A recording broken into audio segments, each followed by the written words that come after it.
En cuanto a clasificación, los parásitos vamos a poderlos clasificar de distintas maneras. Si habitan al interior del huésped, los vamos a denominar endoparásitos. Si es que estos se localizan en la parte externa del huésped, lo vamos a conocer como los ectoparásitos. Algunos autores van a tener inclusive términos diferentes si el caso fuera de parásitos internos o externos. Se le llama infección a la invasión interna, y en este caso les pongo un ejemplo, la malaria. Y se le llama infestación a la externa, como en el caso de los artrópodos. Las pulgas, por ejemplo, sería una infestación. El paludismo sería una infección, de acuerdo al tipo de parásito y en dónde se va a localizar en relación al cuerpo del huésped. El tiempo de permanencia también es otro parámetro que nosotros utilizamos para clasificar a los parásitos. Permanentes, aquellos que van a tener que localizarse durante toda su vida en un huésped. Y temporales, que pueden tener una parcial vida libre en medio ambiente y ocupan un huésped, la parte interna del huésped, transitoriamente. Los unos permanentes, los otros temporales. De acuerdo a la capacidad de producir o no la lesión en el ser humano, los vamos a clasificar como patógenos. En el caso del Plasmodium, es un parásito que siempre va a ser patógeno. Y no patógenos en el caso de Entamoeba coli, que es un habitante que no le podríamos considerar normal, pero no nos va a causar daño al momento que se localice al interior del organismo. Portadores. Este término también se utiliza mucho, y no solamente en la parte de parasitología, sino en medicina en general. En este caso consideramos a portadores aquellos que van a albergar patógenos que en determinadas circunstancias no producen sintomatología ni van a causar daño. Se llama entonces portador a este estado. Parásitos oportunistas. En condiciones especiales de susceptibilidad, estos parásitos pueden aumentar la capacidad de producir la lesión.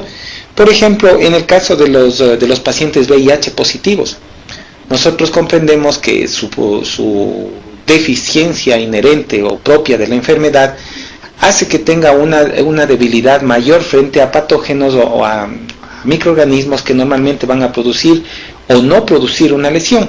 En este caso los llamamos entonces oportunistas. Esperan el momento propicio para comenzar a dar los problemas. La lesión o sintomatología depende del número también de parásitos que van a estar presentes. Desde el punto de vista médico va a ser importante diferenciar el hecho de tener parásitos y el de sufrir una enfermedad parasitaria. Recuerden, el hecho de que una persona tenga parásitos en su interior no quiere decir que va a sufrir la enfermedad, y eso es lo que hemos explicado en la parte de abajo. Pueden albergar parásitos, y de hecho nosotros también podemos tener en nuestro interior parásitos y sin embargo no tener ningún tipo de sintomatología, debido a que nuestro organismo resiste bien, debido a que el número no es el adecuado, X circunstancias que hacen que estos parásitos no produzcan la enfermedad. Entonces no es lo mismo o no es igual parásitos a enfermedad. Todos los microorganismos o todos los parásitos tienen que cumplir una etapa, un periodo, un ciclo de vida. Es decir, todo el camino que van a seguir desde que son formas inmaduras hasta que se logra el parásito adulto. Durante este proceso pueden haber ciclos de vida que son sumamente simples, hay aquellos que son mucho más complejos, que necesitan varios huéspedes, varios transitorios, etc. Pueden salir al exterior o pueden no hacerlo. El ciclo de vida más simple es el de los protozoos intestinales. En este caso, el parásito ingresa al organismo, se divide en su interior y sale al exterior a través de las heces fecales para contaminar otro huésped y nuevamente cumplir su ciclo. Es el más simple. Los helmintos, los gusanos, vamos a tener con este tipo de parásitos ciclos de vida que son un poquito más complejos. En este caso, los huevos que emite la hembra del parásito salen al exterior para poder dar lugar a que el ciclo de vida continúe infectando un nuevo huésped.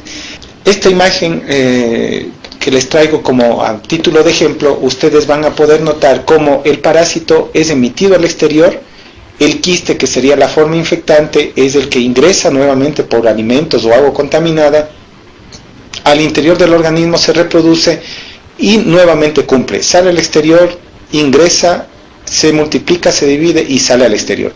Esto es lo más simple que hay dentro de los ciclos de vida. Pero hay ciclos de vida que son mucho más complicados. Les decía, pueden requerir varios huéspedes intermediarios. En algunos casos, reservorios animales. En otros casos, muchos huéspedes intermediarios. En otros de los parásitos, por ejemplo el paludismo, necesitan presencia de vectores para poder transmitirse. Es decir, ciclos de vida un poquito más complejos. Ustedes ven aquí una fasciola hepática,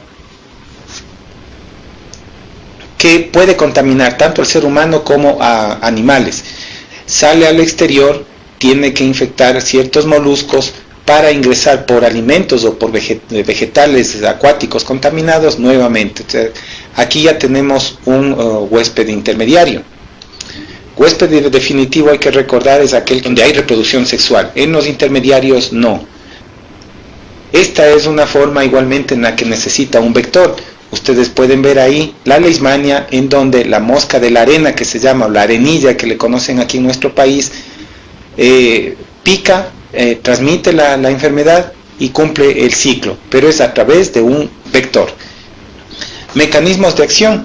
Esta sería la manera como los parásitos comienzan a producir la enfermedad en el huésped al cual van a infectar. Varios mecanismos que nosotros podemos ver, como el fenómeno del cual el parásito se vale para producir la enfermedad. Tenemos mecánicos, por ejemplo, producidos por obstrucción, producidos por ocupación de espacio o por compresión.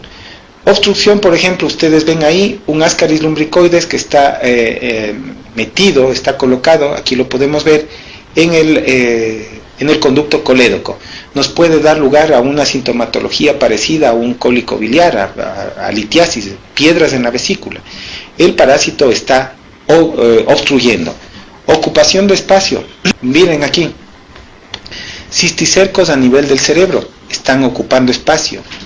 Aquellos que pueden comenzar a producir o a aumentar de tamaño, pueden inclusive causar compresión. Aquí tenemos un absceso mediano hepático que está comprimiendo totalmente este órgano. Mecanismos traumáticos a través de los cuales los parásitos causan la lesión. Por ejemplo, la Taenia solium, que tiene que enclavarse en el intestino para poder sujetarse. Esto es una lesión, es un trauma que están ocasionando en el punto en donde se localiza. Esto es un proceso traumático, entonces. Procesos bioquímicos. Ciertos parásitos comienzan a producir sustancias que son capaces de destruir tejidos, sustancias tóxicas o metabólicas que pueden lesionar, pueden digerir. Por ejemplo, la entamoebis lítica a nivel de hígado. Miren ustedes lo que puede ocasionar. El absceso ese que habíamos visto en la imagen anterior se podría traducir así, de una manera macroscópica, viéndole ya el órgano lesionado totalmente por la presencia del parásito. Inmunológicos. Los parásitos o sus productos de excreción derivados del metabolismo pueden ocasionar estas reacciones, como ustedes pueden ver ahí. Una reacción granulomatosa por un cistosoma. El cistosoma se encontraría en la parte central, este de aquí, que le estamos dibujando, y todo esto es un granuloma. El organismo está tratando de limitarlo, de circunscribirlo para que no se salga. Si alcanzan a ver la diferencia entre los tejidos, pues esta es una reacción inmunológica. Es una reacción de defensa del organismo, una reacción granulomatosa en este caso, de defensa para tratar de circunscribir, de limitar y no permitir que siga más allá este problema. Procesos inmunológicos. Expoliativo se refiere al consumo de elementos propios del huésped por parte de los parásitos. Por ejemplo, hay ciertos parásitos que succionan sangre, que toman su alimento como la sangre de las personas a las cuales están parasitando, y ahí tenemos el caso de las uncinarias. Las uncinarias penetran a través de la piel, tienen una etapa en la cual penetran por la piel y después de una serie de pasos a través del organismo van a enclavarse en el intestino. Y aquí lo podemos ver, que está totalmente insertado en la superficie del ilion, y a través de ese sitio de inserción el parásito comienza a digerir, a comer sangre literalmente. Aquí vemos un corte histológico en donde el parásito, este sería el parásito y este sería la vellosidad intestinal que el parásito digirió o la comió, a través de la cual está totalmente fijado, ¿sí? Entonces esto ya es un problema expoliativo. Los parásitos los vamos a clasificar de algunas formas. En el caso de los primeros que nosotros vamos a tratar es de los parásitos estos del reino protista, del subreino protozoa. Estos van a englobar, a encasillar todos estos parásitos unicelulares, es decir, no estamos hablando de estos que son mucho más complejos como el que acabamos de ver, las uncinarias, sino más bien de las yardias, de las amebas, que son unicelulares, pequeños parásitos que los vamos a denominar en su conjunto protozoos o protozoarios. Cualquiera de los dos términos pueden ser utilizados. Microscópicos, obviamente nosotros ya, me imagino, a nivel de laboratorio ya los han de haber visto algunos de ellos, y podemos encontrarlos en una serie de tejidos.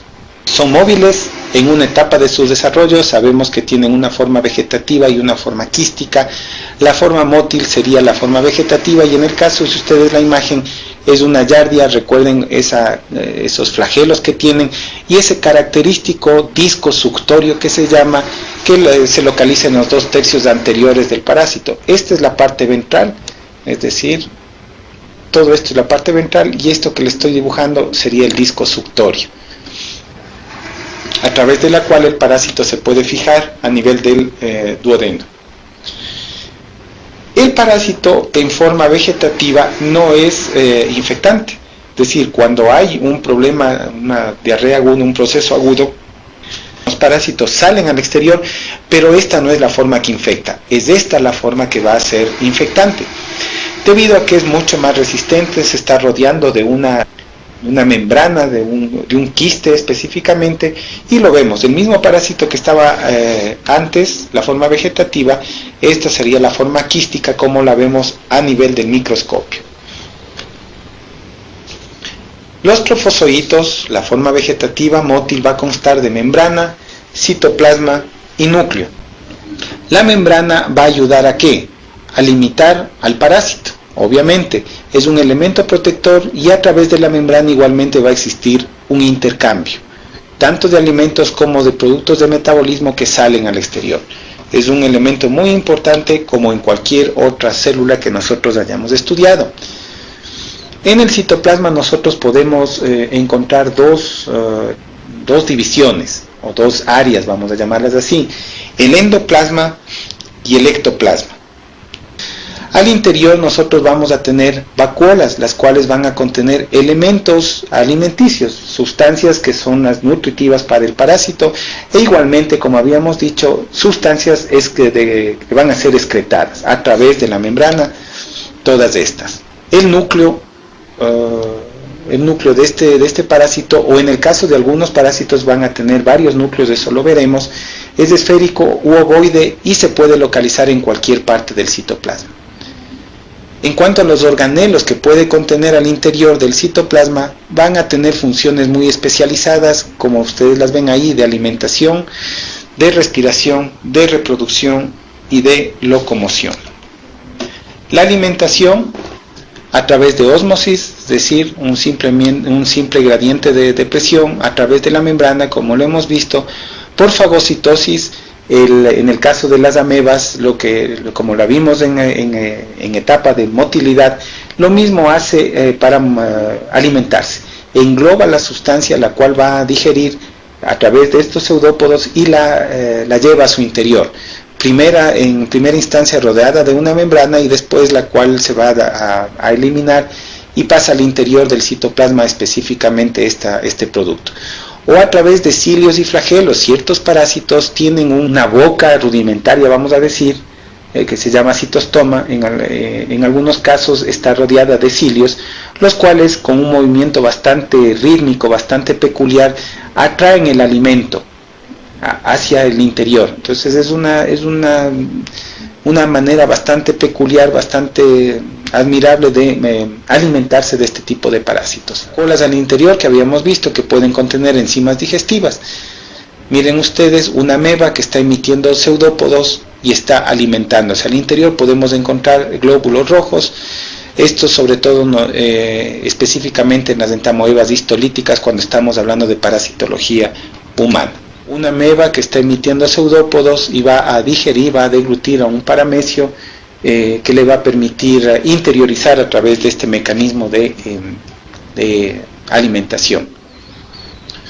Ahí ustedes tienen con las membranas ciertas vacuolas, el endo y el ectoplasma, los pseudópodos que están siendo emitidos para poder interiorizar los alimentos. El citostoma, en este caso nosotros vemos muy ligeramente, tal vez allá se les puede ver la imagen de cilios que se mueven y que permiten, la flecha está indicando el sitio por donde va a ingresar el alimento gracias a ese movimiento rítmico de los cilios.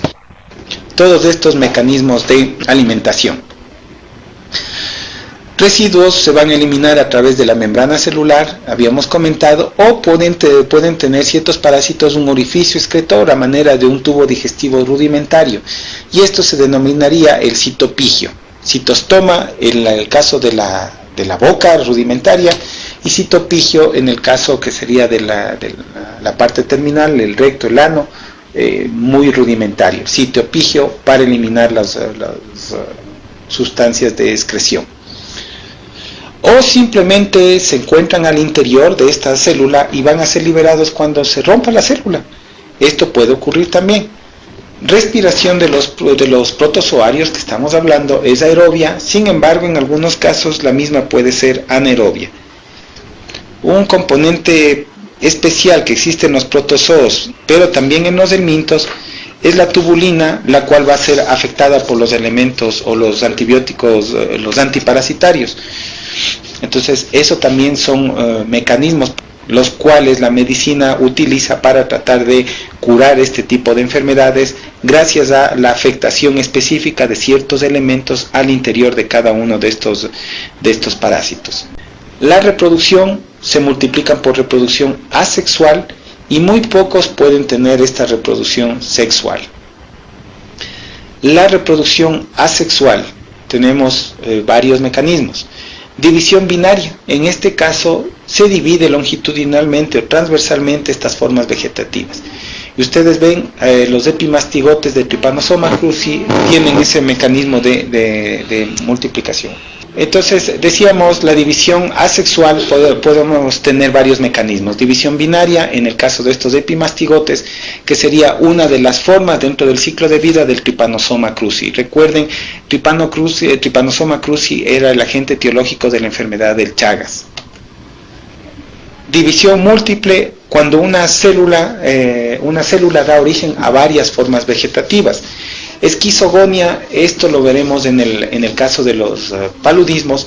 El núcleo del trofozoito comienza a dividirse muchas veces y va a dar lugar a una célula multinuclear, una célula que se localiza al interior de un eritrocito en el caso de los paludismos, del plasmodium, la cual el momento de romperse, de liberar, suelta todas estas formas parasitarias al interior. Entonces este es un mecanismo de división múltiple denominada esquizogonia. Miren ustedes, al interior podemos ver varios de estas formas parasitarias. Cada uno de estos puntitos rojos es un núcleo con su citoplasma, muchas formas parasitarias que al momento de romperse son liberados y cada uno de ellos va a parasitar a un nuevo eritrocito a su debido tiempo, en el caso de los plasmodios. Endodiogenia, la formación de dos células hijas al interior de la célula madre, y en este caso taquizoitos de toxoplasma. La reproducción, habíamos dicho, también se puede dar de una manera sexual. La reproducción esporogónica, trofozoitos que no se van a dividir con su núcleo, sino que comienzan a diferenciarse en células masculinas y femeninas, que son los microgametos, macrogametos, que van a dar lugar, luego de una fusión, van a dar origen a un cigoto. ¿De acuerdo? Entonces son dos células diferenciadas que se unen, dos formas sexuales, maduras sexualmente, se unen, forman el cigoto y dan lugar a esta manera de reproducción.